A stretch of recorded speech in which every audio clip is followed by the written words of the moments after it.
하나님 감사합니다.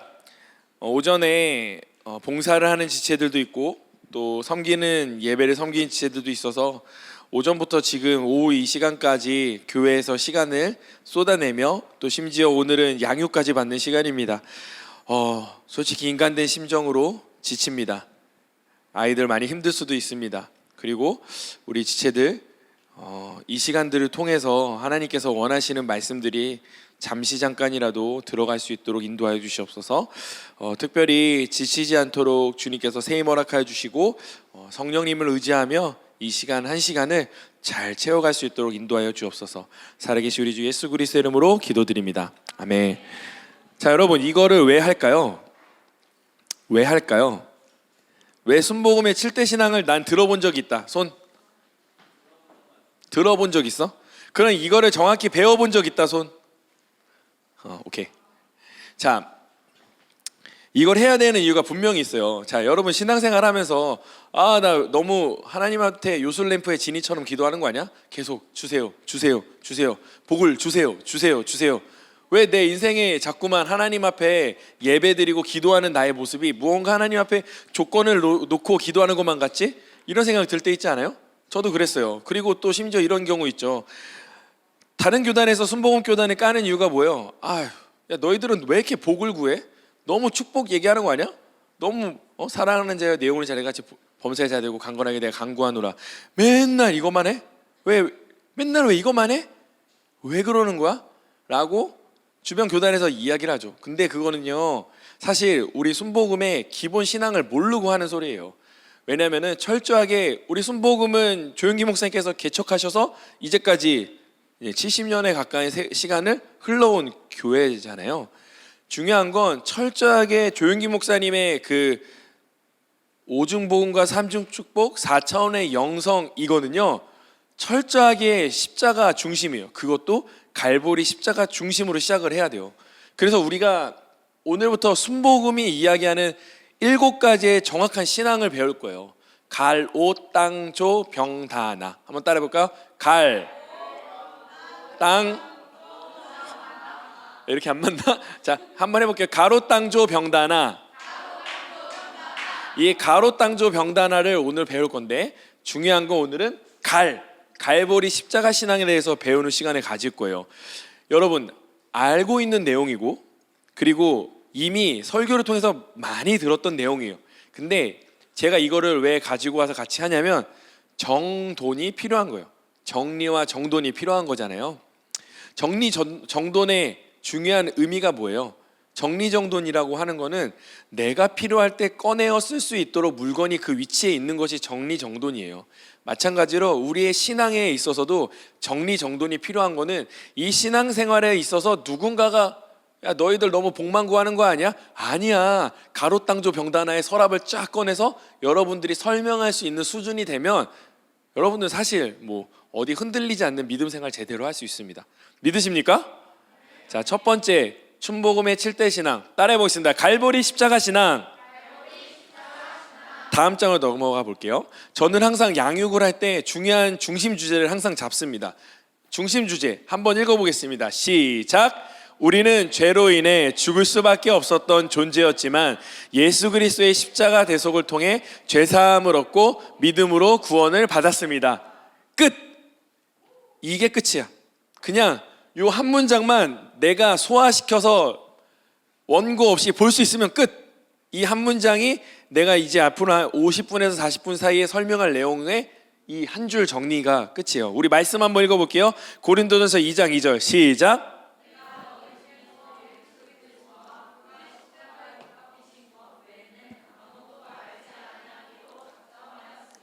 자, 이거 말한 사람이 누구죠?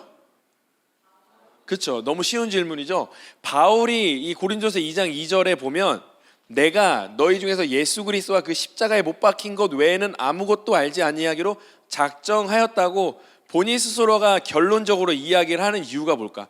왜냐하면 믿음 생활이라고 하는 것은 예수와 십자가를 빼면 믿음 생활이 아니라고 하는 거예요. 바울조차도 가장 중요한 두 글자 십자가와 그리스도 이거를 빼고는 자기는 그 어느 것도 알고자 원하지 않았다라고 이야기할 만큼 굉장히 중요한 거예요. 그래서 처음에 서두에 길게 얘기했듯이 우리의 신앙에서 갈보리 십자가 신앙에 대한 정확한 정리정돈이 없이 믿음 생활을 하는 것은 어찌 보면 사상누각일 수 있어요. 그래서 우리가 자꾸만 흔들리는 거야. 내가 기도하는 게 너무 내 위주 아니야? 내가 기도하고 있는 게 너무 복만 구하는 거 아니야? 하지만 내 믿음이 예수의 십자가 앞에 바로 서 있으면 구하는 거는 문제가 되지 않아요. 이해가 되십니까?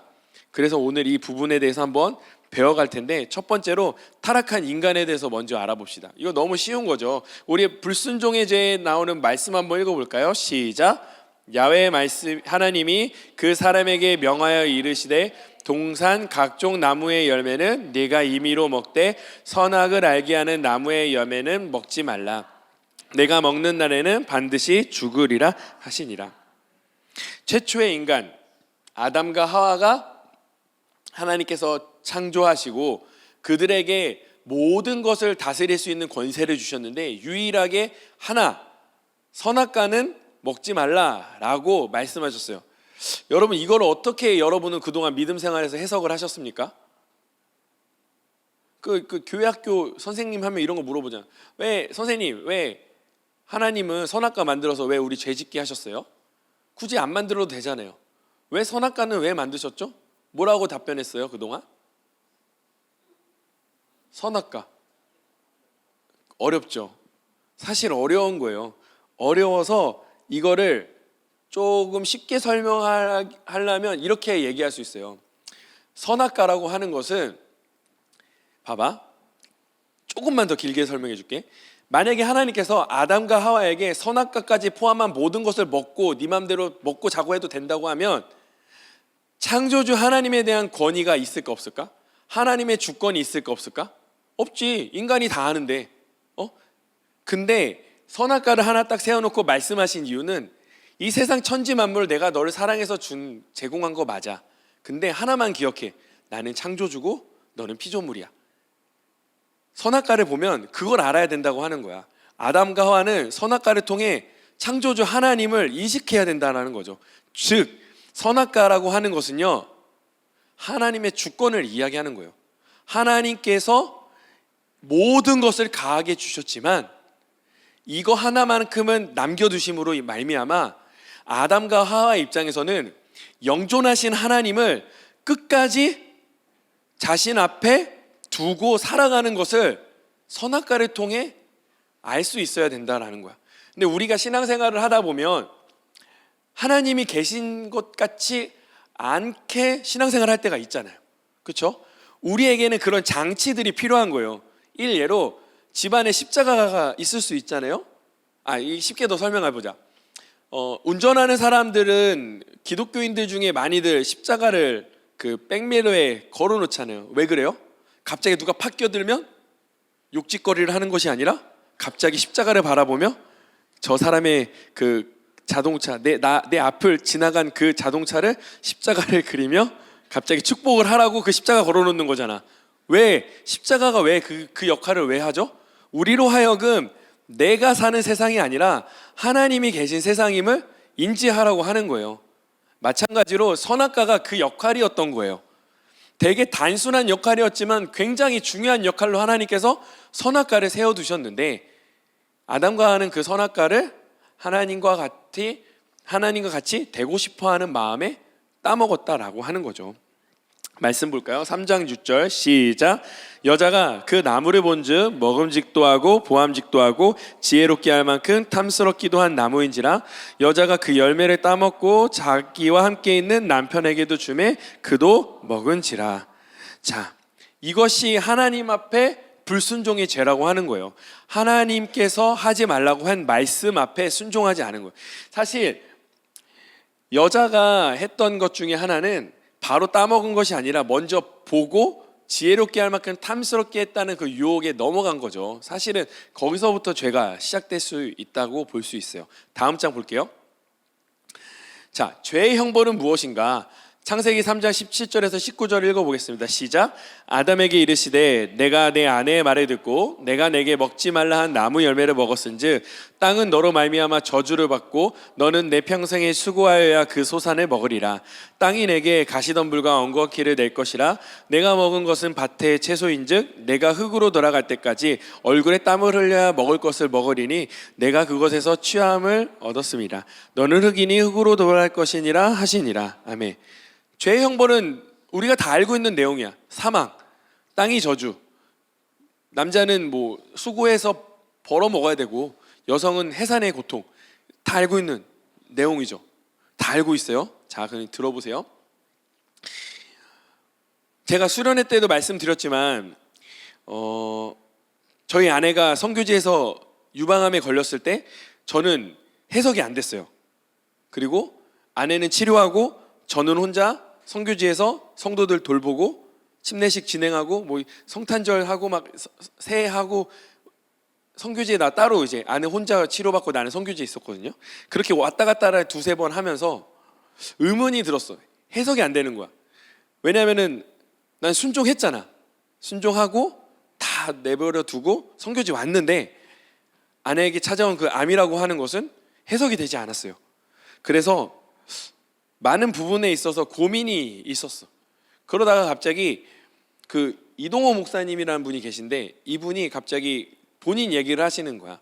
본인도 폐암이었는데 본인이 하나님 앞에 기도를 하셨대요. 하나님, 제가 사역도 이렇게 열심히 하고 목회 사역도 열심히 했는데 왜 저에게 암이 찾아왔습니까? 라고 질문도 하기 전에 창세기 3장 17절에서 19절의 말씀을 보고 이해했대요. 왜요? 죄의 형벌은 사망이기 때문에 질병이라는 게 들어오는 거야. 그래서 이 질병이라고 하는 게 목사 사모라고 안 들어오는 것도 아니고 목사라고 해서 안 들어오는 것도 아니라고 말씀하시더라고. 근데 그러는 거야.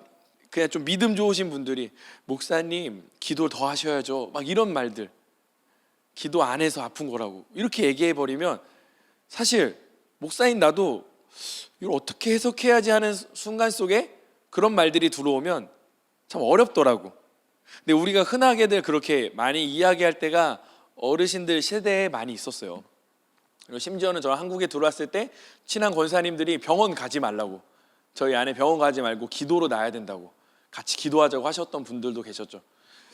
근데 여러분, 죄의 결과로 말이야, 죄의 형벌로 말미암아 누구에게나 병은 찾아와요. 그게 목사, 선교사라고 해서 하나님께서 핀셋을 집어서 그 직분의 사람만 병이 안 가는 게 아니더라고. 근데 우리가 착각할 수 있어. 믿음 생활을 정말 잘했는데 아플 수도 있어요. 근데 그거는 내가 믿음 생활을 잘못해서 주시는 형벌이 아니라 그냥 우리는 이미 죄의 형벌로 아픔이 오게 돼 있다고. 이게 사실 정돈이 안 돼 있으면 우리는 하나님을 의심하기 시작합니다. 아, 내가 뭘 잘못했지? 내가 믿음 생활 중에 누군가를 저주했나? 아니면 내가 사역 중에 부당한 이익을 챙겼나? 이러한 고민들이 갑자기 말도 안 했지만 밀물처럼 다가온다고. 그때 우리는 말씀을 제대로 봐야 돼요. 누구에게나 올 수 있는 거예요. 이해되시죠? 그래서 죄의 형벌로 누구나 죽음의 괴로움과 아픔은 모든 사람에게 동등한 거예요. 다음 장 볼까요? 말씀을 한번 봅시다. 창세기 3장 21절 한번 읽어볼까요? 시작. 야훼 하나님이 아담과 그의 아내를 위하여 가죽옷을 지어 입히시니라.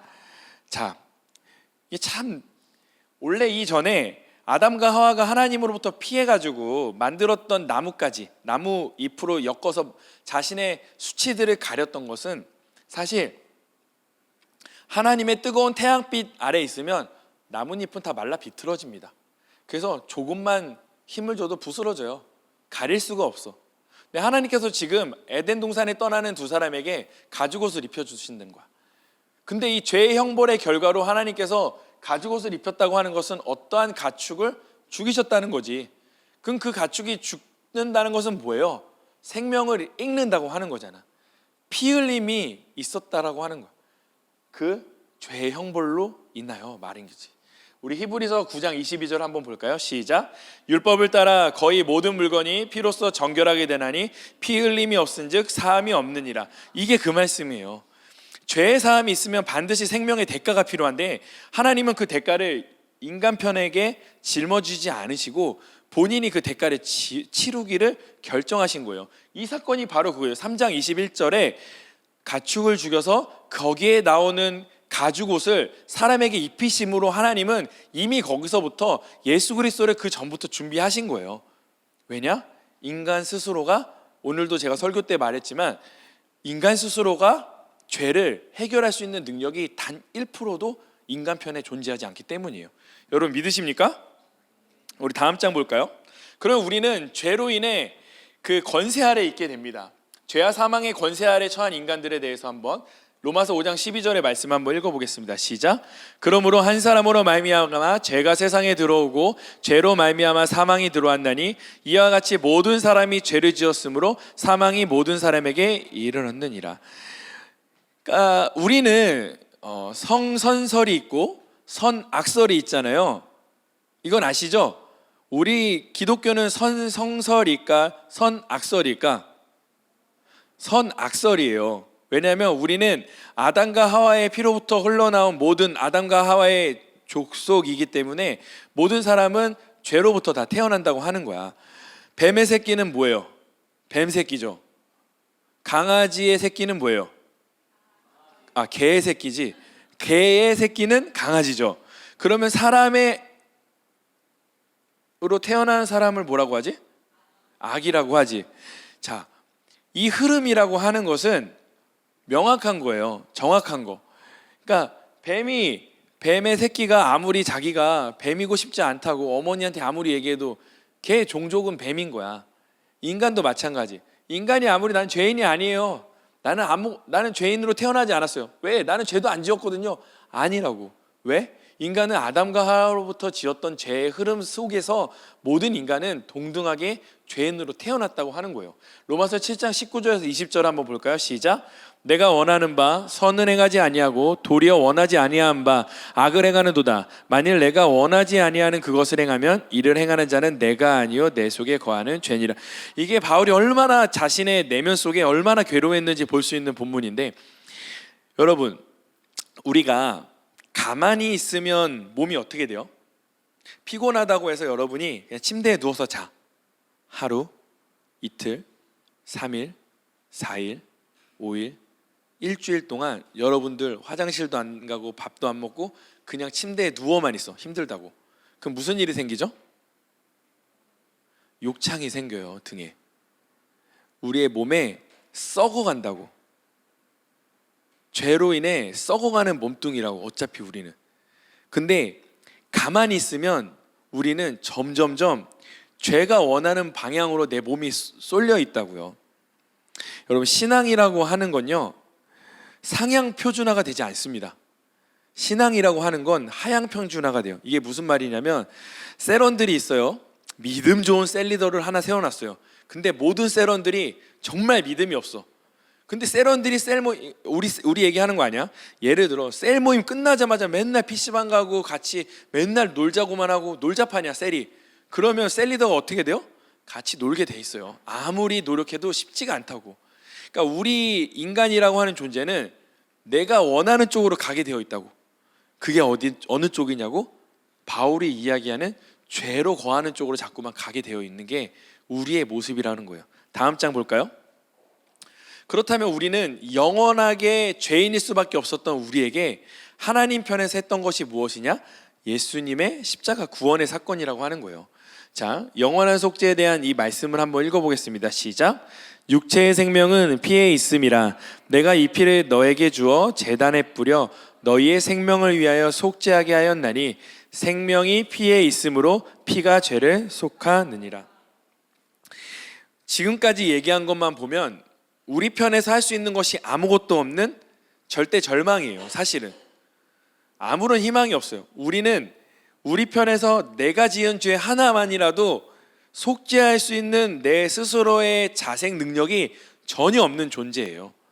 그렇기 때문에 우리의 인생은 결국 죽어가는 사망밖에 절대 절대적인 사망밖에 우리의 길에는 남는 것이 없었다는 거지.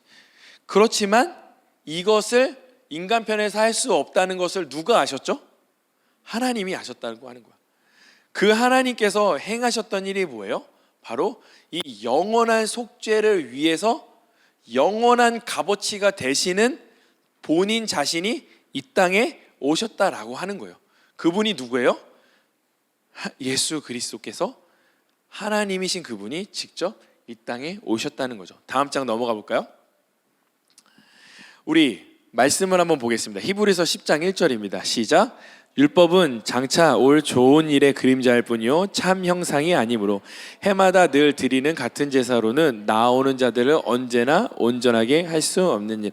아멘. 자, 여기서 이제 제사장들이 제사를 지내고 있네요. 물두멍에서 손도 씻고 그동안 그 잘 키워냈던 흠없는 뭐 소와 염소와 양을 잘 가격떠서 번제로 올려드리죠. 그 당시 이 시간에 이들이 드렸던 예배는 그들이 안수한 자신의 죄를 전가한 짐승에게 했던 그 시점까지의 과거의 죄만 용서가 되는 거예요. 그래서 만약에 이들이 예배를 드리고 다시 집으로, 삶의 현장으로 가서 다시 죄를 지으면 다시 죄인이 되는 거야. 이게 구약의 몇천 년 동안 이어진 돌고 도는 제사의 형식이었던 거예요. 계속 말씀을 한번 보겠습니다. 히브리서 9장 11절에서 12절 함께 읽겠습니다. 시작.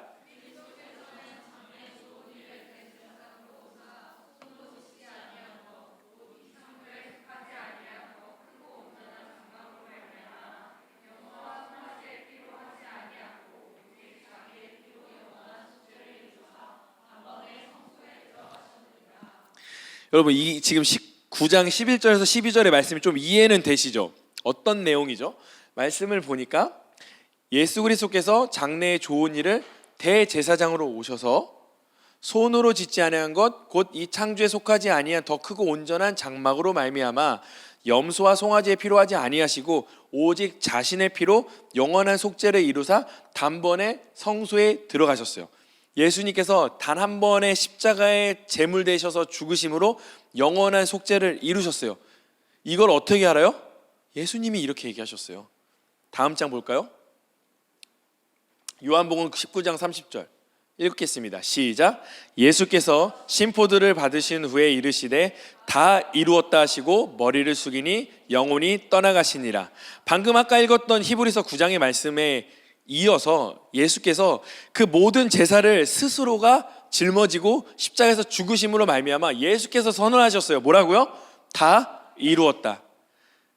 하나님이신 그분이 이 영원한 제사의 피니시, 끝냈다고, 다 이루었다고 선언했어요. 이 말은 우리 편으로 적용하면 이거예요. 예수 그리스도를 믿는 자에게는 결코 정죄함이 없나니 이는 죄와 사망의 법에서 영원한 생명의 빛으로 우리를 이끌어 주신 그 예수 그리스도로 말미암아 우리는 더 이상 죄와 사망의 그늘에 있는 존재가 아니라는 거예요. 근데 우리는 이 구원에 대한 문제를 DTS 때도 얘기했지만 감정적으로 계속 본다고. 요즘 계속 우리 욕에 대해서 자꾸 우리 회장단끼리 얘기하는데 난 너무 욕을 많이 해. 난 너무 쓰레기야. 난 구원 못 받은 것 같아. 전 아무것도 못하는 애 같아요. 이렇게 얘기하면 안 된다고. 이거는 감정적인 거라고요. 우리는 이미 예수께서 선언했잖아요. 다 이루었다고. 그건 다 이루신 예수 그리스도를 우리는 믿기 때문에 그분의 공로, 내 의지와 내가 잘남과 내가 선행을 해서 이루어지는 것은 전혀 없고 예수 그리스도 편에서 이루신 완벽한 제사, 완벽한 희생, 그분이 이루신 다 이루었다 하는 그 말씀 한마디만으로도 우리는 사망에서 생명으로 옮겨진 존재임을 믿으셔야 된다고 하는 거예요. 이거는 내가 믿겠습니다 해서 믿는 게 아니라고요. 그리고 내 삶 속에서 계속 이 부분들을 계속 체화시켜야 돼요. 내면화를 시켜야 된다고 하는 거예요.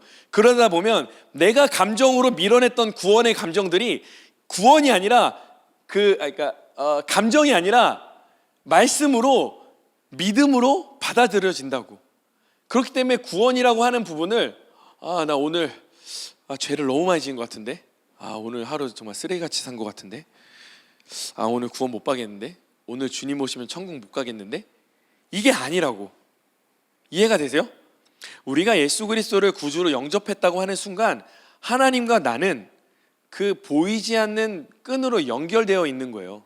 근데 그 끈은 내 쪽에서 아무리 가위를 들여대고 자르려고 해도 잘려지지가 않아요. 왜냐하면 하나님이 만드신 끈이기 때문에.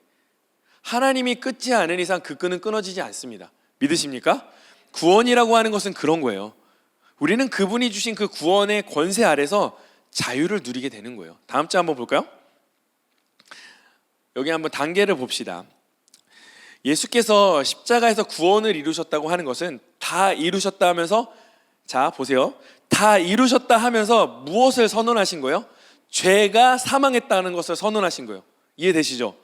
예수께서 아예 죄가 없으시고 거룩하신 하나님께서 모든 죄를 짊어지시면서 십자가에 죽으심으로 그 순간 십자가의 구원을 잠깐 보면 어떤 게 떠오르죠? 예수께서 십자가에 달리시고 뭐 때문에 고통하시는지 아십니까? 예수님이 십자가에 달리시고 뭐 때문에 고통하세요? 아파서? 예수님이 아프셔서 고통하셨을까?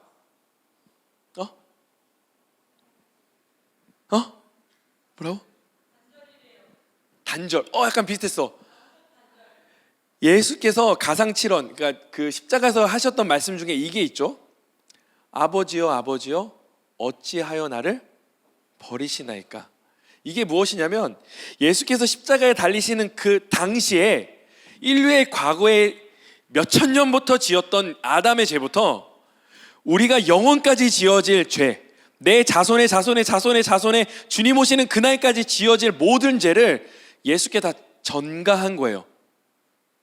근데 하나님은 아시겠지만 하나님은 죄를 극도로 싫어하세요. 그래서 제가 수련회 때 얘기했지만 번제로 드려진 제사의 냄새를 맡으시면서 하나님께서 어떻게 하시죠? 향기롭다 하시죠. 왜 향기롭다고 하셨어요? 죄가 태워진 것을 좋아하셨다는 거예요. 하나님조차도 사랑하는 아들 예수가 십자가에 달렸을 때 모든, 설명하기 힘든 아담에서부터 인류의 종말이 오는 그때까지의 인류의 모든 죄를 예수께 전가시키는 그 당시만큼, 그 순간만큼은 하나님도 외면하셨다고. 예수님은 다른 게 힘드셨던 게 아니라 33년 동안 태어나면서부터 십자가의 고통을 받고 죽기 전까지 연결되었던 하나님의 교제의 끈이 그 단순간에 끊어졌을 때 예수님은 울분을 토하셨어요. 그 고통이 예수님을 괴롭게 하셨던 거예요. 그러면서 예수님이 말씀하신 거지. 아버지 아버지여 어찌하여 나를 버리시나이까. 그 구원을 통해서 우리는 한 가지를 기억해야 돼요. 예수께서 그렇게 고난당하시고 죽으심으로 말미암아 우리가 해결할 수 없었던 완벽한 죄의 문제를 완벽하게, 죄를 그 당시에 사망한 거예요. 2025년 전에 사망한 거예요. 중요한 건, 그쵸? 중요한 건 사망했어. 그러면 여기서 끝나면 기독교는 생명의 종교가 되지 않아요. 왜?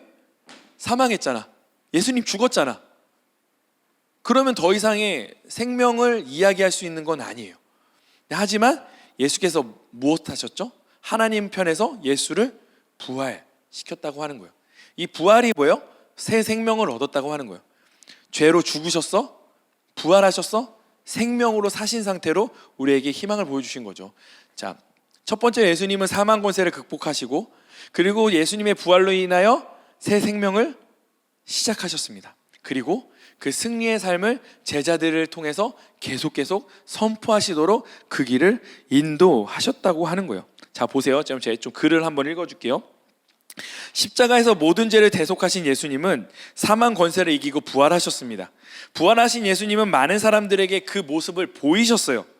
부활의 사실을 증거하셨어요. 부활 후 승천하시기 전까지 약 40일간 제자들과 막달라 마리아와 여러 형제들, 약 500명의 사람들에게 나타나셨어요. 부활의 증거를 직접 살아셔서 보여주셨어요. 또한 이후 다메섹 도상에서 바울에게도 나타나셨는데, 바울은 고린도전서를 기록하면서 부활하신 예수님을 본 자가 대다수 살아있다고 증언하고 있습니다. 이를 통해 예수의 부활은 역사적 사실임을 알 수 있어요. 예수님이 죄의 결과로 다가온 죽음을 이기고 다시 사셨어요. 나아가 예수님의 십자가의 죽음과 부활을 믿는 사람은 모두 죄로부터 의롭다 칭함을 얻게 됩니다. 우리는 예수의 보혈로 공로로 용서받은 의인이 되었죠. 그래서 이제는 우리는 누구도 우리를 정죄할 수 없는 거예요. 저조차도 여러분을 정죄할 수 없고 그 어떤 누구도 여러분을 죄인이라 정죄할 수 없는 거예요. 이해되시죠? 이단은 어떻게 해요? 이단은 계속 죄인임을 정죄하잖아요. 그리고 나를 믿어라. 이게 이단인 거예요. 이해되시죠? 다음 장 넘어갈게요.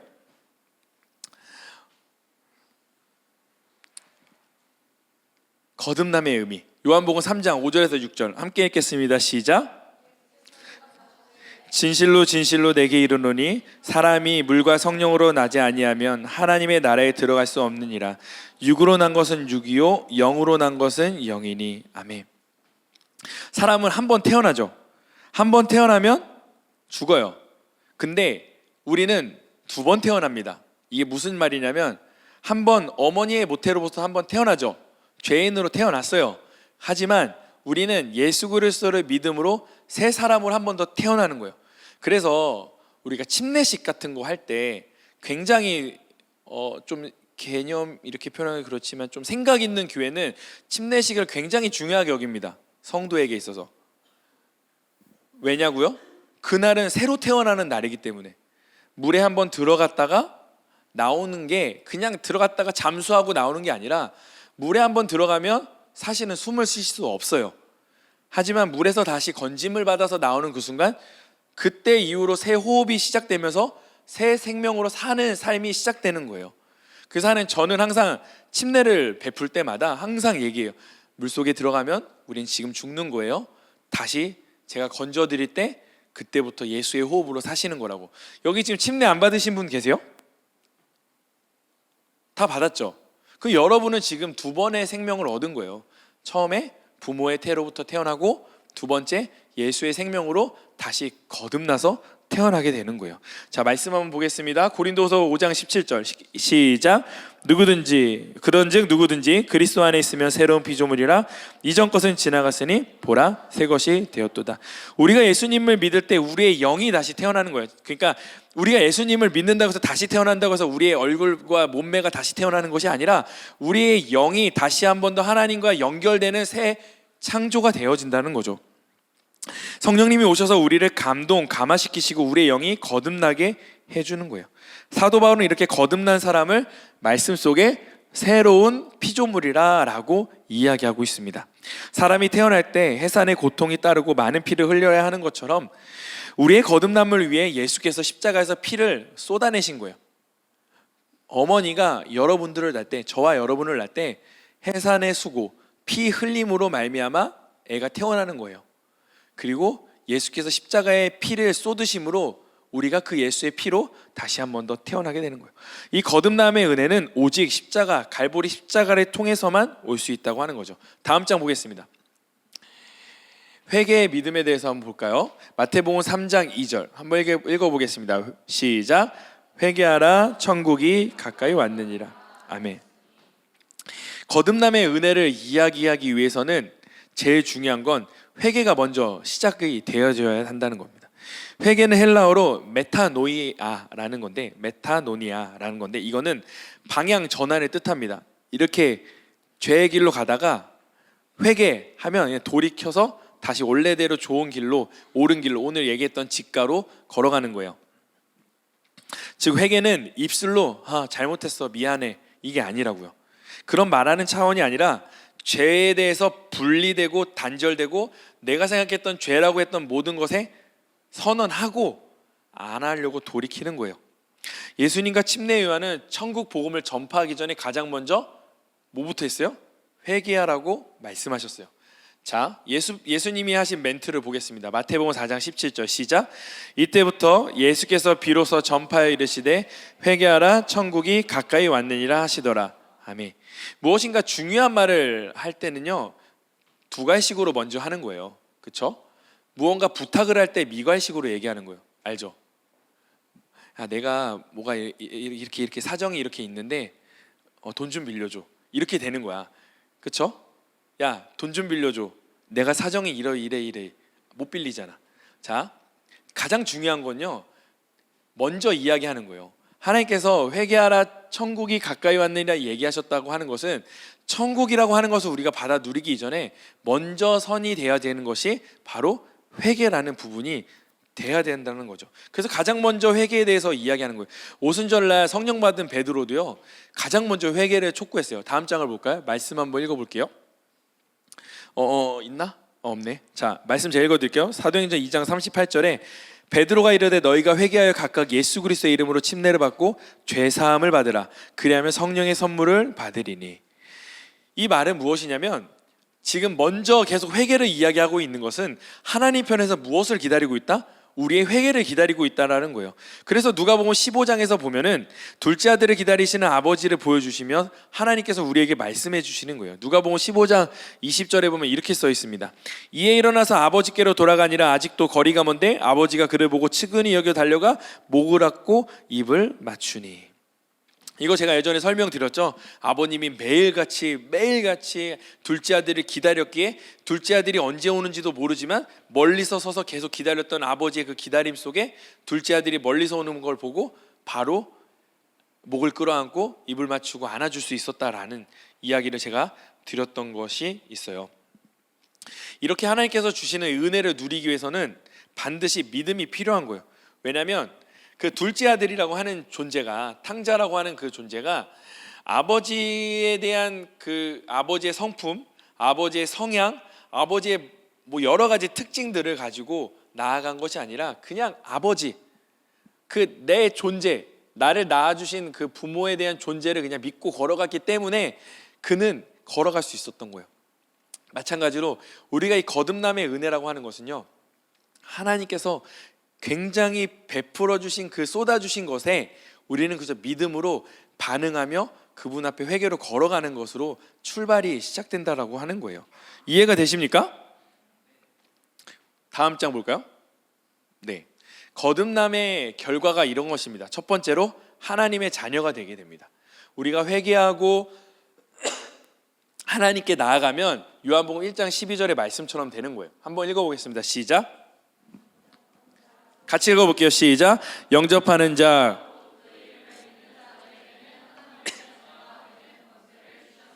먼저 하나님의 아들이 되는 거예요. 자, 여러분, 오늘도 담임 목사님 얘기하시긴 했는데 당시의 표현이 아들이라는 단어, 그러니까 뭐 자녀가 되는 이런 게 딸이라는 단어를 잘 안 써서 그런 거지, 사실 모두에게 해당되는 단어거든요. 자녀가 되는 것. 그렇기 때문에 우리가 예수를 믿고 영접하면 하나님의 자녀가 됩니다. 자, 두 번째 칭의, 로마서 1장 17절을 한번 볼까요? 시작. 복음에는 하나님의 의가 나타나서 믿음으로 믿음에 이르게 하나니 기록된 바 오직 의는 믿음으로 말미암아 살리라 함과 같으니라. 아멘. 칭의라고 하는 것은 의롭다 일컬어 준다라는 뜻이에요. 즉 우리가 아무리 난 쓰레기야, 나는 정말 죄인이야, 나는 정말 구제불능이야 아무리 얘기해도 소용없어요. 왜냐? 하나님께서 우리를 의롭다 칭해 주신다고. 하나님께서 우리를 의로운 자야, 넌 의로운 나의 자녀야 라고, 너는 내 하나님의 자녀야 라고 하나님이 불러주신다고. 아니 여러분, 하나님이 여러분을 그렇게 불러주시는데 왜 여러분은 그렇게 얘기하세요? 여러분 자신조차를. 하나님이 여러분을 의롭다 얘기해 주시는데 왜 우리가 우리 스스로를 왜 그렇게 얕잡아 이야기하는 거예요? 그럴 필요가 전혀 없어요. 그렇다고 해서 내 자신을 너무 높이라는 이야기는 아니에요. 이미 하나님께서 우리를 이렇게 불러주고 있다는 사실을 믿고 신앙생활을 좀 하셨으면 좋겠어요. 이해가 되시죠? 다음 장 볼까요? 여기서 우리가 한번 생각을 해봤으면 좋겠어요. 제가 계속 십자가에 대해서 3번 설교를 했잖아요. 근데 그 십자가는 나에게 과연 진짜 내가 정립한 나의 의미는 무엇인가? 나는 십자가를 바라보면 무엇이 생각나고 십자가를 통해 하나님은 나에게 무엇을 말씀하기를 원하시는가를 한번 생각해 봤으면 좋겠어요. 그리고 여러분의 인생에서 예수님의 부활을 경험한 적이 있는지 한번 보셨으면 좋겠고, 지금까지 이야기한 갈보리의 십자가 신앙을 내 삶에 적용한다면 나는 과연 어떤 선택을 할 수 있을지 지금부터 딱 15분 동안 2명씩 나눠보도록 하겠습니다. 자, 시작. 이제 나눔을 좀 마무리해 주시고요. 이제 마무리를 좀 할까 합니다. 네, 이제 5분 남았는데 정리를 해드릴게요, 여러분.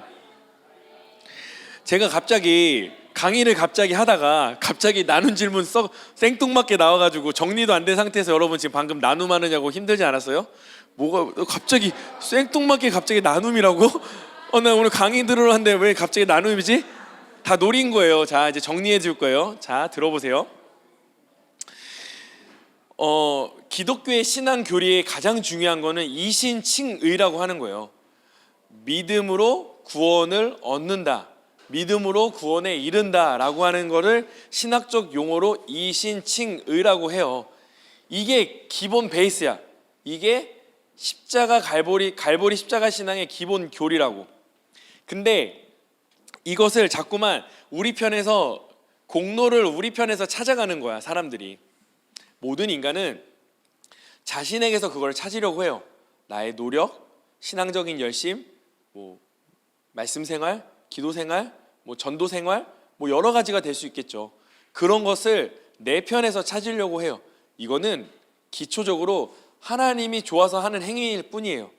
하나님을 사랑하기 때문에 내가 그분과 교제하기 위해서 하는 것들이지, 이것이 나의 믿음을 굳건히 하긴 하죠. 이것이 나의 구원을 이루어지는 건 아니라고. 그러니까 여러분들이 믿고 있는 이 신앙생활이 감정적으로 자꾸만 봐서 자꾸 흔들리는데, 오늘 이 이야기들을 나눈 이야기는 한 가지예요. 자, 읽어드릴게요. 우리는 거듭난 후에도 예수께서 우리를 의롭다 칭해 주시는 이신칭의를 경험한 후에도 계속 우리의 죄성 때문에 싸워내고 계속 유혹에 넘어질 때가 있어요. 근데 이게 믿음이 흔들리면 안 된다고 하는 거예요. 왜냐하면 우리는 예수께서 십자가에서 모든 죄를 대속하셨다는 사실을 의심하지 말고 믿음 위에 굳게 서야 될 의무가 있는 거예요. 우리는 예수 그리스도의 십자가를 통해 구원을 받았어요. 이거는 우리 자신의 의가 아니라 하나님의 의로 새롭게 되었다는 사실을 늘 새겨야 되는 거예요. 내가 신앙생활을 잘해서, 내가 헌금을 잘해서, 내가 예배를 빠지지 않아서, 내가 봉사를 성실히 해서 의롭게 된 것이 아니라, 우리 크리스천, 우리 순복음의 성도들은 나의 힘으로 할 수 없습니다. 예수님만이 나의 의가 되어주십니다 라고 고백하며 믿음의 길을 걸어가는 거예요. 갈보리 십자가의 신앙을 가진 순복음 성도는요, 예수 그리스도의 십자가와 죽음을 통해 죄사함을 받고 구원받았음을 철저하게 믿어야 한다고 하는 거예요. 어떤 상황에도 믿음을 잃지 말고 하나님이 주신 선물로 구원의 은혜를 누리는 저와 여러분 되시기를 주님의 이름으로 부탁을 드립니다. 기도하겠습니다. 하나님 감사합니다. 오늘 첫 시간으로 갈보리 십자가 신앙, 주님께서 알려주신 그 방법대로 하나씩 알아가게 하시니 감사합니다. 하나님, 사람 때문에 시험 들지 않게 하시고, 행여 목사 때문에 시험 들지 않게 하시고, 행여 교회의 시스템 때문에 시험 들지 않게 하시고, 교회 주변 분위기 때문에 상처받지 않게 하시고, 세상이 말하는 문화 때문에 기독교를 포기하지 않게 하소서. 왜냐고요? 하나님께서 우리에게 십자가를 주셨고, 그 십자가 갈보리 신앙으로 완벽하게 우리를 죄사함해 주셨음을 오늘 이 시간 우리가 믿음으로 선포하며 앞으로의 믿음의 신앙을 시작하기를 원합니다. 하나님, 이 믿음이 흔들리지 않도록 우리를 부르시고 의롭다 칭해 주시고 하나님의 자녀라고 불러주신 그 부르심 앞에 당당하게 아버지 하나님께 구할 수 있고, 아버지 하나님을 믿으며 신앙생활하는 저와 우리 모든 지체들 되어지게 하여 주옵소서. 이 모든 말씀 살아계신 우리 주 예수 그리스도의 이름으로 축복하며 기도합니다. 아멘.